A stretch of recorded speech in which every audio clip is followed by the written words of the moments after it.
ফিতেটা ভালো করে ধরো। আর রাস্তা থেকে পিলারটা যদি 6 ফুট ভিতরে দিই, তাহলে পরবর্তীতে রাস্তা বড় হলেও পিলারে কোনো সমস্যা করবে না। স্যার 6 ফিট এই পর্যন্ত আসতেছে। আচ্ছা ঠিক আছে, তাহলে তুমি ওই মাপেই নোটটা লিখে রাখো। স্যার তাহলে তো ভিতরে আরেকটা পিলার হবে। আমার জমিতে পিলার হবে মানে? ওইখান থেকে আব্বাস ভাইয়ের ঘরে লাগে। এরা আমার জমিতে পিলার পুঁততেছে, অথচ আমি কিছুই জানি না। ভাই এই আপনারা কারা?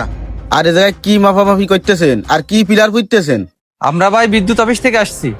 আব্বাস ভাই বিদ্যুতের জন্য আবেদন করেছে, আর এই জমিতে 2টা পিলার পড়বে, আব্বাস ভাইয়ের বাড়িতে সংযোগ যাবে। আব্বাস ভাইয়ের বাড়িতে বিদ্যুৎ যাবে? বলছে এই জমিকার আপনি জানেন? না তো ভাই, এই জমিটা কার আমরা তো জানি না। তা এই জমিকার আপনি সেইটা জানেন না? না জানি আপনি জমির পরে 2টো পিলার পুঁতে তার বাড়ি বিদ্যুৎ দিচ্ছেন? এই তালবাহানা কনে পাইছেন আপনারা? এসব শিখেছ কি আপনাকে? ভাই আপনার কথা আগা মাথা তো কিছু বুঝতে পারতেছি না, আপনি কেন এইভাবে আমার সাথে কথা বলতেছেন? আরে ভাই আপনি বিদ্যুৎ অফিসের লোক না? হ্যাঁ ভাই, আমি বিদ্যুৎ অফিসের লোক। ওই জন্যই তো আপনি কথা বুঝতে পারতেছেন না। কারণ কি জানেন ভাই, এই বিদ্যুৎ অফিসের লোক এরাই আমাদের মতো সাধারণ মানুষের কথা বুঝতে পারে না। বা যাই হোক শোনেন, এই জায়গায় কোনো পিলার টিলার হবে না ভাই। এই জমিটা আমার, আর এই জমির মালিকও আমি। এই জমির কাগজ পাতি যে জায়গায় যা কিছু আছে সবকিছু আমার নামে আছে। আমার এই জমিতে আমি পিলার পুঁতি দেবো না ভাই। আরে ভাই আপনি কি রকম কথা বলতেছেন? আপনিও তো বাড়িতে বিদ্যুৎ ব্যবহার করেন তাই না? আপনার বাড়ির বিদ্যুৎও তো কারণ না কারোর জমির পথ দিয়ে আইছে। তাহলে আপনি যদি আপনার জমিতে পিলার না পুঁততে দেন, আব্বাস ভাই তো বিদ্যুৎ পাবে না। আরে ভাই না পাক, ওই আব্বাস বিদ্যুৎ পাইলো কি না পাইলো ওইটা যদি চিন্তা করতে যাই, আমার মেলা বড় ক্ষতি হয়ে যাবে ভাই। আমি এই জায়গায় পিলার পুঁতি দেবো না ভাই। আপনারা সবকিছু নিয়ে যাতে চলে যান। ভাই আপনি কিন্তু না বুঝে মূর্খের মতো কথা বলতেছেন। আপনি বিদ্যুতের কাজে বাধা দিচ্ছেন। আপনি কি জানেন বিদ্যুতের কাজে বাধা দেওয়ার কারণে আপনার নামে মামলা হতে পারে? আরে ভাই হোক, ওইসব হামলার ভয় দেখায় লাভ নেই ভাই। আপনি যে কইলেন আমি মুরুক্ষের মতো কথা বলতেছি, ভাই আমি মুরুক্ষ, বুঝেছেন স্যার? আমি মুরুক্ষ। তারপরে এই মুরুক্ষ একটা কথা কচ্ছে, কথাটা শোনেন। আপনি যদি আমার এই জমির উপরে পিলারটা দেন ভাই, আমার এই জমিটার মূল্য শেষ হয়ে যাবে না?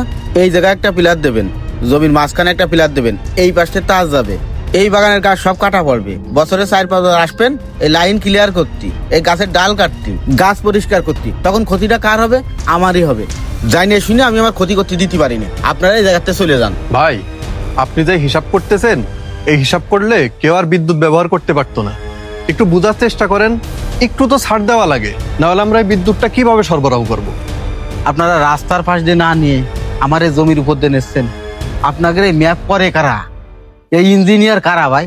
হ্যাঁ ভাই আপনি যদি চান পরবর্তীতে আবেদন করে এই পিলারটা কিন্তু এখান থেকে সরাতে পারবেন। আরে রাখেন ভাই আপনার আবেদন। আমি কি জন্য আবেদন করতে যাব? আপনাদের বিদ্যুৎ অফিসে দৌড়দৌড়ি করতে করতে 2 তলা ক্ষয় হয়ে যায়, তারপরেও গাদা গাদা টাকা খরচ করতে হয়।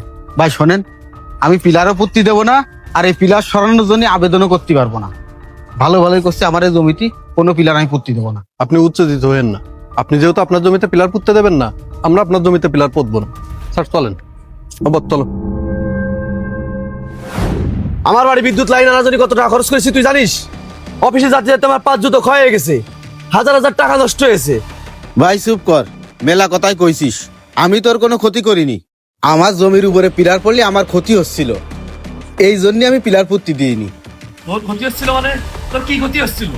আমার কি ক্ষতি হচ্ছিল চল তোর আমি দেখাচ্ছি আমার কি ক্ষতি হচ্ছিল।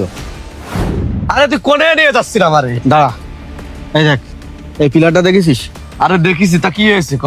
ভাই এই জমিটা আমার চাচা বাড়ি করার জন্য কিনেছে 13 লাখ টাকা দিয়ে।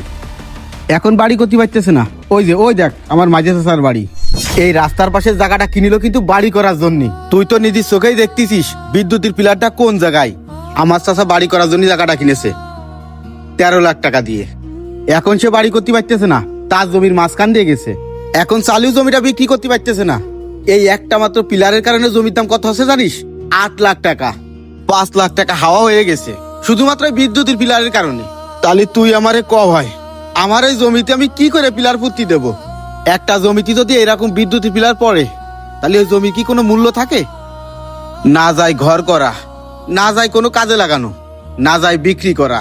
আসলে বিষয়টা আমি এভাবে কখনো ভেবে দেখিনি।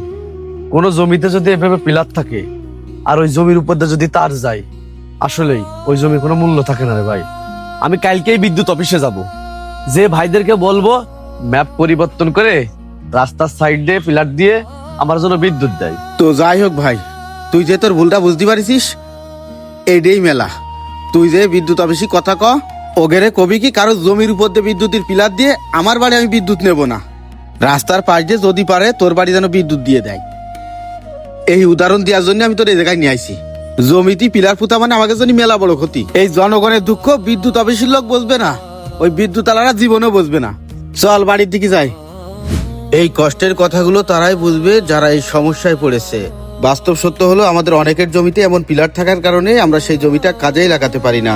আমি বিদ্যুৎ অফিসের দৃষ্টি আকর্ষণ করছি, আপনারা যারা এই পিলারগুলো পুঁতেন অথবা এই কাজগুলো করেন, আপনারা দয়া করে সাধারণ মানুষের কথা বিবেচনা করে তারপরে পিলার পুঁতবেন এবং কাজগুলো করবেন।